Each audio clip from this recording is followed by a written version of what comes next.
তাদের অন্তর্ভুক্ত। আপনারা কেউ কোনোদিন মসজিদ ঝাড়ু দিয়েছেন নাকি? কে কে দিয়েছেন দেখি?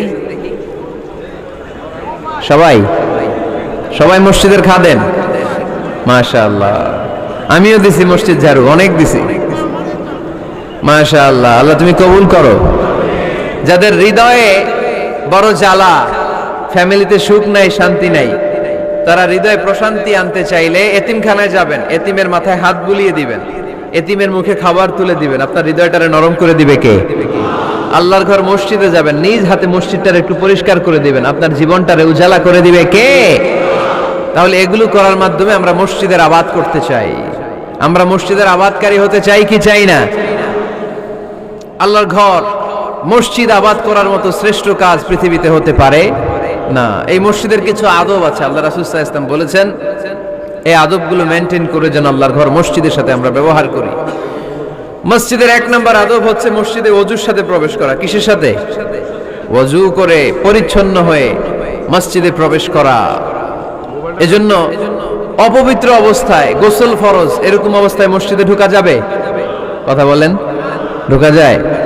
যেই নারীদের মাসিক চলতেছে, মেনস্ট্রুয়েশনাল পিরিয়ড চলতেছে, ওই নারীদের পক্ষে মসজিদে ঢোকা জায়েজ আছে? নাই। তাহলে এটা হলো এক নাম্বার আদব। মসজিদে ঢোকার সময় কি করে ঢুকবো? ওযু করে। আওয়াজ করে বলেন, কি করে ঢুকবো?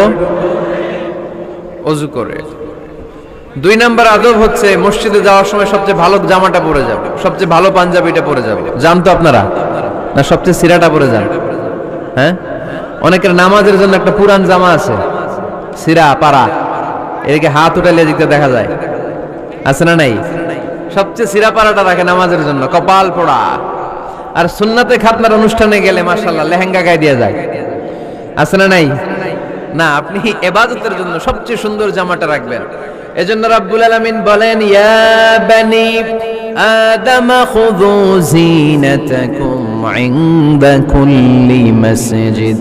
ও বনি আদম, তুমি যখন আল্লাহর ঘর মসজিদে ঢুকবা, ও বনি আদম, তুমি যখন নামাজের মুসল্লায় দাঁড়াবা, তোমার সবচাইতে দামি, সবচাইতে সুন্দর জামাটা গায়ে দিয়ে তুমি নামাজে দাঁড়াও। ঠিক কি না? তাহলে এখন মসজিদে যাওয়ার সময় কি গায়ে দিয়ে যাবেন বলেন? খিতা করবাইন? হ্যাঁ, মাশাআল্লাহ, হ্যাঁ, সবচেয়ে ভালো কাপড়টা আয়রন করে পারফিউম মেখে তারপরে আমরা যাব। রাজি আছেন তো?